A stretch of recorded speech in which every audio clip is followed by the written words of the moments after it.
বসুন।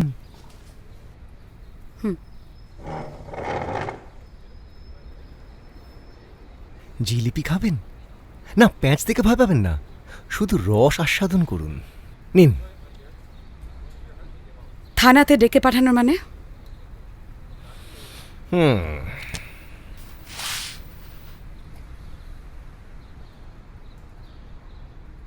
একটু গল্প করব বলে। আমার বাজে গল্প করার সময় নেই। তাহলে ডাইরেক্ট পয়েন্টেই আসি। অনিরুদ্ধবাবু কি আপনার বিজনেস পার্টনার? ইয়েস। আনোয়ার কত টাকা ডিমান্ড করেছিল? আনোয়ার কত টাকা ডিমান্ড করেছিল? 20 লাখ। 20 লাখ। বেচারা টাকার জন্য বলি হয়ে গেল। মানে? মানে আপনি টম অ্যান্ড জেরি দেখতেন? টম ঠিক জেরি পেছনে দৌড়চ্ছে দৌড়চ্ছে দৌড়চ্ছে দৌড়চ্ছে দৌড়চ্ছে দৌড়চ্ছে, খাপ্পো ধরে নিল। কিন্তু না, জেরি ঠিক ফসকে বেরিয়ে গেল। আচ্ছা, জেরি ইঁদুর না বেড়াল? ইঁদুর? টম বেড়াল? টম বেড়াল? ছি ছি ছি ছি ছি ছি।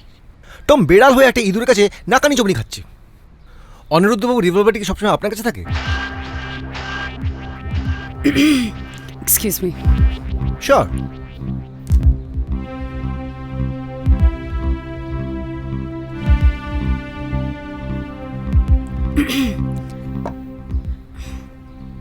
সেটাই তো স্বাভাবিক। সেটাই তো স্বাভাবিক। কিন্তু এয়ারপোর্টে তাহলে ধরা পড়লো না কেন? মানে ওখানে অত সিকিউরিটি, অত পুলিশ। এই এয়ারপোর্টের লোকজন সিকিউরিটি খুব অকর্মণ, যাই বলো সমাদদার। Right sir. না মানে ও যখন ইউএসএতে ব্যাক করে তখন রিভলভারটা আমার কাছে রেখে যায়। ও, দেখলে সমাদদার, আমি বেকার বেকার এয়ারপোর্টের লোকজনদের সন্দেহ করছিলাম। Right sir. আচ্ছা, অনিরুদ্ধবাবু এয়ারপোর্টে নেমে কি ডিরেক্ট আপনার বাড়ি দেখেছিলেন? নইলে আপনি রিভলভারটা দিলেন কখন? আর যদি নাই দিতেন তাহলে কি রিভলভারটা আপনার কাছে ছিল? জিলিপি পেঁচালো কিন্তু রসালো। আসুন, সাবধানে যাবেন, জল পড়ে আছে, হড়কে যাবেন না।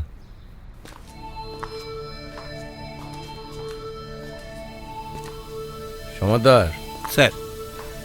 এক্ষুনি যে পায়ের ছাপটা পড়লো, ওই ছাপটার সাথে আমার তোলা ছাপটা মিলিয়ে নাও।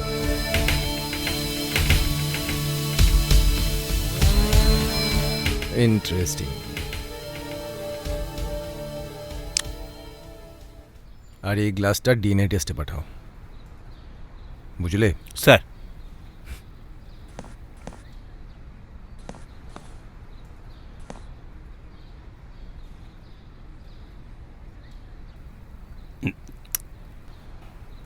না সুগার।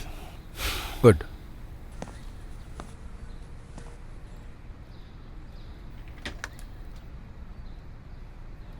হ্যাঁ চৌধুরী,